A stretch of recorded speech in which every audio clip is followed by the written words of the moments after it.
Hello and welcome to the Smart Connections podcast and the Talk the Path podcast. My name is Anna Sanderlin. I am a Warmline facilitator for the University of Memphis Smart Center. The University of Memphis School of Social Work Smart Research, Training, and Treatment Center aims to provide evidence-based interventions for school-based mental health programming, increase access for school-based behavioral health programming in underserved areas, offer training on best practices in telebehavioral health, develop opportunities to research the use of technology in practice, and provide direct services to the state's most vulnerable populations. You can call the Smart Center at 901-678-1636. The University of Memphis Smart Center, in conjunction with the University of Tennessee, Knoxville, and the Tennessee Department of Mental Health and Substance Abuse Services, would like to present the Pathways to Behavioral Health Careers Project.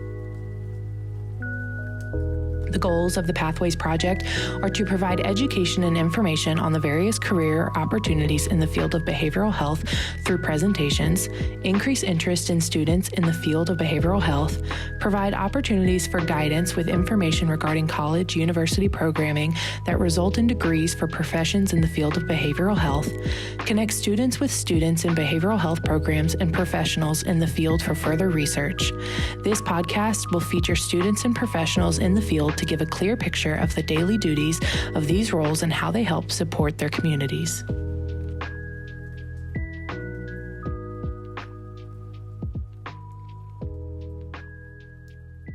Well, my name is Rachel Ross, and I am a licensed clinical social worker, registered play therapist supervisor.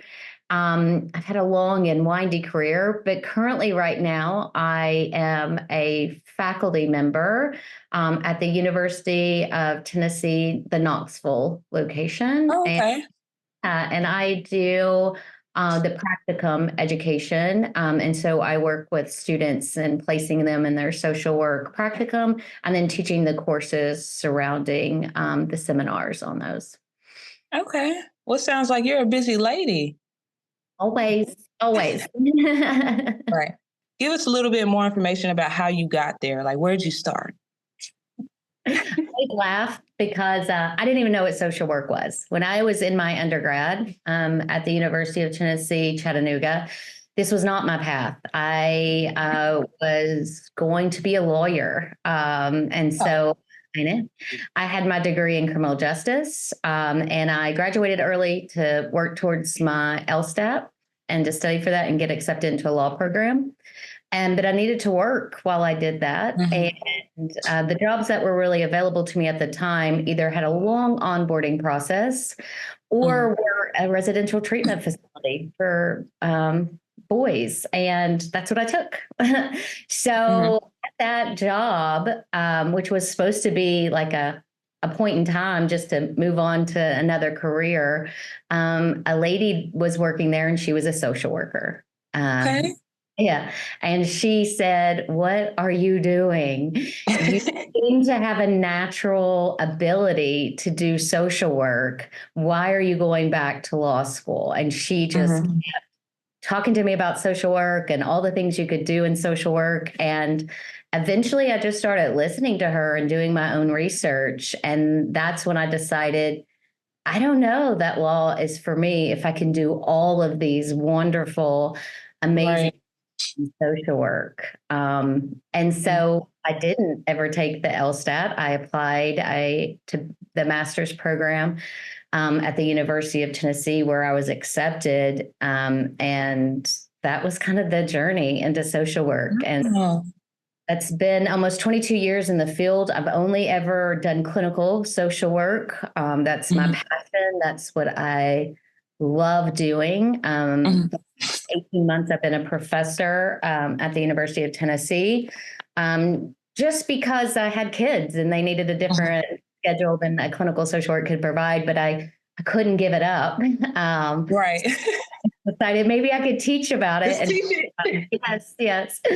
And so that was kind of my journey into social work, but my passion in social work has always been children. I've never really wanted to work in any other population. I've done other populations, but children definitely is my passion. And trauma. I'm highly specialized in working with trauma And I just find it to be such a fulfilling, amazing opportunity to hold a child's story of something terrible that might have happened to them and be able to be a part of, invited in on that journey as they try to heal from those things. And later on in my career, I got really specialized and started really focusing on infant mental health. So under the age of 3, and really giving a voice to that population who is often overlooked for some things that could have happened to them. We kind of wait to provide services for them. So the last few years of my clinical work really was specialized in kind of working with that population of 5 and under. So is that why you got certified in play therapy? Yeah. So I'd always been a terrible cognitive behavioral therapist. Really? What? I tried it really hard for 2 years. Like I was committed. I was going to be a cognitive behavioral therapist. But when you do that modality and you work with children, I just found it to be very difficult. And I just felt like there was another way. And so I had mentors along the way that exposed me to play therapy and the techniques and using more right brain or expressive art modalities. But in 2015, I had the amazing opportunity to go to the annual conference for play therapists in Atlanta. And my first training, I was like, I have found my people. And I have found my calling. Yeah, this is it. Like there's a whole a group of amazing people doing this modality and pouring into their future play therapist. And I just loved it. And I've been to every conference since 2015. And in 2022, I became the president of the Tennessee Association for Play Therapy. Oh, okay. Well, congratulations. So to say I'm obsessed is probably an understatement, but I love all things about play and that work and just kind of really being able to speak the language of a child. Okay, well, that's good. I see some similarities in us. I'm very interested in play therapy. So to hear you speak so highly of play therapy just makes me excited. So to know that you're the president, feels like an honor. Well, thank you. I had fortunate, the person before us retired. She served us 30 years. I don't think I'll do it that long, but I do find it so joyful to be able to spread that modality that took me several years to find, and then to really elevate the support and network opportunities for people going into that profession and that part of work. So, okay.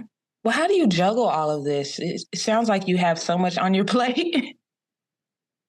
Well, in this field, if you're not careful, it can burn you out. You know, I think we need to support people going into this field to not only be physically healthy to do this job, which is a lot of self-care that we talk about, but how do you keep your emotional in this job? And so because my caseload was always very heavily traumatized, because that was my specialty, I learned early on, I probably need to find a good balance of kind of that advocacy work that's crucial in social work, but I just advocated in a different way. I wanted to advocate for other therapists to see that you can do this job long-term, and like pouring into yourself and through education or other opportunities or organizations that make this job joyful when there is so much sorrow is crucial. And so that's my balance, is that even though it's two big roles or various roles, each one of them is important and kind of really does tie back to my overall self-care plan. Having that balance of how I can enjoy a profession, but also know that it's emotionally heavy at the same time. So when did you realize you needed to implement a self-care plan into, your everyday life, your career? Yeah. So when I graduated with my master's degree in social work, I was laser focused to become an LCSW. and laser focused. But I did it in almost 2 years with the hours. The requirement was a little different because I'm a little older than you. Oh my God. But I saw a lot of people, and I worked a very rural county in Tennessee. And so I was very full because there just wasn't a whole lot of treatment options. And they sent me to this training about compassion fatigue, burnout, and vicarious trauma. And I was like, I don't have time for this. So I was just kind of half paying attention to the training, and they gave us like this scale that says how severe is your burnout capacity. Oh no. And that was my moment. So I was a little over 2 years into the field as a master's in social work, and it was like danger. You are high risk for burnout. And that's when I realized, I was like, gosh, all this time that I spent going back and all this information I've accumulated in my head, if I don't start doing something differently, I might not be around long term. And then that's when I really started looking at the curriculum that we give young social workers to do self-care. And a lot of that curriculum is about physical self-care, like get enough sleep, get enough exercise, eat a balanced diet. Well, I'm not going to run unless I'm being chased. Right. I prefer cake over a salad any day. Exactly. So doing that physical health is important, but it was very lacking for the acuity that I was doing. So then I just took a lot of workshops and trainings about that emotional weight that we carry and how to kind of balance that better. So, okay. That's good. I'm glad to hear that, because like I said, similar to me, I'm very driven on getting my LCSW, and I know a bunch of my classmates are, and we've already started studying for the LMSW, and while we're juggling our internship and just the coursework. So hearing you say to implement self-care early on I really need to hear that. So yeah, and the right kind of self-care, that emotional part of it it's daunting. And also, I started doing a lot of talks about moving the guilt or shame about like getting compassion fatigue or burnout. You are going to have this. Just have a good plan when you do it. Right. Kind of what was taught in my curriculum a little bit was like, if you do all these things, it won't happen to you. Yeah, it's going to, and that's fine. Right. And that's okay. Just this is the plan you need to kind of have on board and ready to go when that happens to you. So out of it, and just kind of reframing that helped me too. So that definitely needs to be normalized in the social work profession, because I know me, for example, I felt bad whenever I was, feeling stressed or having, compassion fatigue, but it needs to be normalized. Because it is normal. You can't work with people and hear their stories or hear their journey, be a part of it, and not get overwhelmed by that sometimes. Right. Do it right. You're going to get overwhelmed by that sometimes, and that's okay. There is a plan to take care of yourself and a plan that you can implement to really take care of yourself while experiencing those symptoms. Okay. So we need to start working on this plan now. I'm going to start on it today. Okay. So if you could go back in time, would you have done anything differently? Oh, absolutely. What? Absolutely. I would have, I think, yes, I would have. I would have like thought more about my theory, of what type of therapist or social worker do I really want to do, and understand that everything, at least from my perspective, everything we do is driven by your theory and how you contextualize the problem in front of you. And if you're really grounded in your theoretical orientation, and know that it can change over time, mine definitely. But if you really understand why you're doing what you're doing and how you see the problem, it makes the work so much easier. I think I've spent a lot of time in self-doubt or lack of confidence because I was like, I think this is working. I don't really know why I'm doing this other than I think it could be helpful to a client. But having that like grounding in the theory and the practice of why you're doing it, once I really leaned into play therapy, and because I spent time being a terrible cognitive behavioral therapist, it made my work just make sense. And it made me more confident, and it made me a better therapist, social worker, and colleague to people. I knew why I was doing what I was doing, and it just made me feel better about the work I was doing. Okay. So I feel like that's why the social work program has students do the internships. What internships did you do, if you don't mind me asking? So I did the 2-year master's program because obviously my degree was in. So my first internship, I was a mediator for a court program that either had juvenile defenders, like where they were working, instead of sending them to probation or to a juvenile detention facility, maybe there could be some repair between the victim and the person that committed the crime. So it was kind of that restorative justice. I'm old, so it was just beginning of that. So there was a mediation program where you could work with people if you're doing that. And then also the second part of that was a mediation for parents who were getting a divorce. How to get out of the juvenile court system regarding custody, and could we work out a good a parenting plan where court wouldn't be in there and the child wouldn't be in the middle of those court proceedings kind of being fought over. So that was my first one.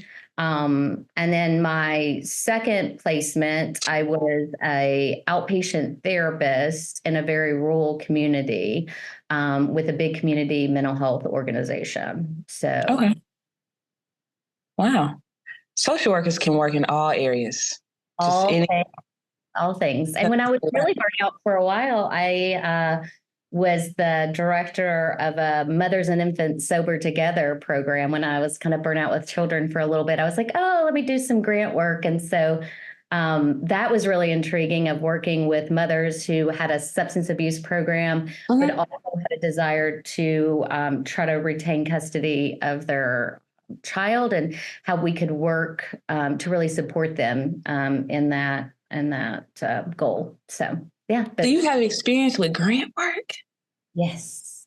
That's not talked about enough in social work. Oh, I love grant work. It's freedom and fear a little bit, because grants are usually written for if you get a pretty sizable grant, it could be written for 3 years. And so sometimes that's like, if you don't get it renewed, or if you can't find funding or make it sustainable, you're like, what are you going to do after 3 years? And I was like, I'll find another grant. And that's what I ended up doing. I did that Mothers and Infants Sober Together program for 3 years. We got an extension, but then there became another program opened where it was a school-based health center run by pediatric nurse practitioners, and they got a grant to expand to offer mental health services. So 10 years of my career was devoted to that school-based health center, where students in Knox County schools could go in and receive medical and mental health care. And it was based out of a school-based building. So, okay. So if you could pick one position that you've worked in, what's your favorite one and why? I've had a few. So I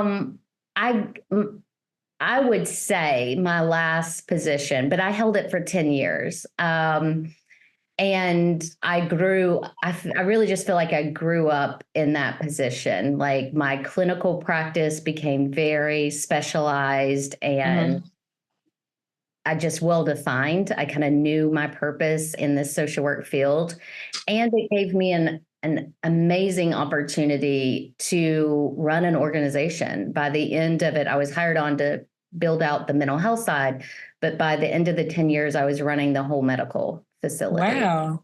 Yeah, so it was just a really cool growth opportunity of what it takes to do direct macro or micro kind of one-to-one interactions, as well as being a part of doing that macro systems approach of how to make a agency very opening to the community it's trying to service. So, wow.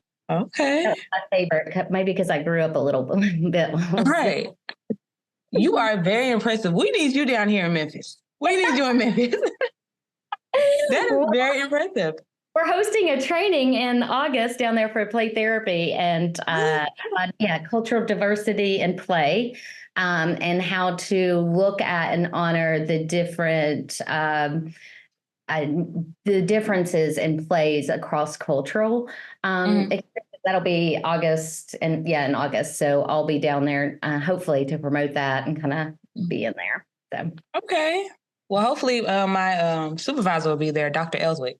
Yes. Susan's helping us get that together. Okay. Promoted. That's nice. Yeah. So what's one, I'm sorry, all these questions, but I'm very interested because I'm social work. So yeah, I love it. What's one piece of advice you would give a social work student in their master's program? Yeah. Well, it's kind of two, but be kind to yourself and be patient with yourself. Okay.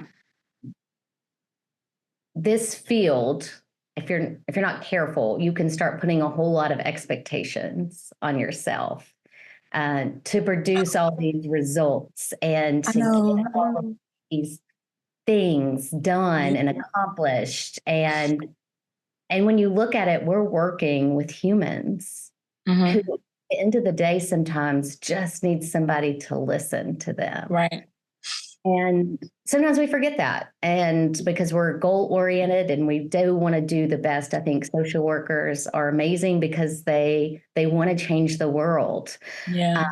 And I want to change it too. I just think sometimes change, that desire, puts a lot of pressure on ourselves, and we are changing the world. It just might be changed by listening to somebody, by listening to our communities, by listening to that individual. But be kind and patient because it will come. I need to hear that. Oh my God. It was meant to be that we talked today. It was meant to be. Well, I love it. I love doing these things. I love when people ask me to talk about it. Anything that I think I can do to pour into the generation behind me, it's a gift, to be able to give that away. I saw a famous play therapist, Louise Gurney. She no longer presents, but she talked about it in such a way, it was kind of like a light bulb moment. She's like, you have gone and done so much education and put so much knowledge and information in your brain. Now you are tasked with the privilege of giving it away. Right. And once she said that, I was like, yes. Give us the knowledge. Give us the knowledge. We need it. Yeah, I was like, I spent a large amount of time, and the joy of giving that away, whether it to be a client or parents or to communities or to young social workers, I think it's just a joy in what we're really tasked to do. So I just know your students are thankful to have you. I just know they are. You are an amazing lady. Oh, well, you are too kind, and you're doing an amazing job with this project because you're going to school and having this on as kind of like a, side role and, trying to build out a platform where people have access to different jobs or careers that could, change their whole trajectory. So very thankful for the Pathways project. It's a great project. I wish every university could see these videos and it just gets out to everyone because this is some great information for students to see. So it makes it accessible because sometimes when I think about my journey, it was luck. It was luck that I needed that job at that facility at that time because otherwise I might not be here. But to have a platform in college or in the community that people could access and kind of get that exposure without having that luck, I think is amazing. It is. It truly is. Yeah. Well, Ms. Ross, is there anything else you would like to share? No, I just thank y'all for your time and the ability to do that. And as always, if y'all ever need anything, just let me know. I hope you mean that. Yes, I do. I do. I tell people that know me, I'm like, I never say anything I don't mean. It just happens to be a good trait of mine. So if y'all ever need anything in the future, y'all always have my contact information, and love to help out whenever. So, well, thank you so much, because you would make a great speaker. Like, your story is it's so amazing and so inspirational. So it really is. I appreciate that. No problem. No problem. Well, we enjoyed you today, and we appreciate you for taking the time out of your day to speak with us. You have a nice day. Thank you. You as well. Bye. Bye. Thank you so much for tuning in to listen to our podcast, brought to you by the Smart Connections podcast from the Smart Center at the University of Memphis, as well as the Pathways to Behavioral Health Careers project. If you or anyone you know needs any information from the Smart Center, please contact us at 901-678-1636 or email us at smartcenter@memphis.edu. You can also learn more about us at our website, memphis.edu/smartcenter.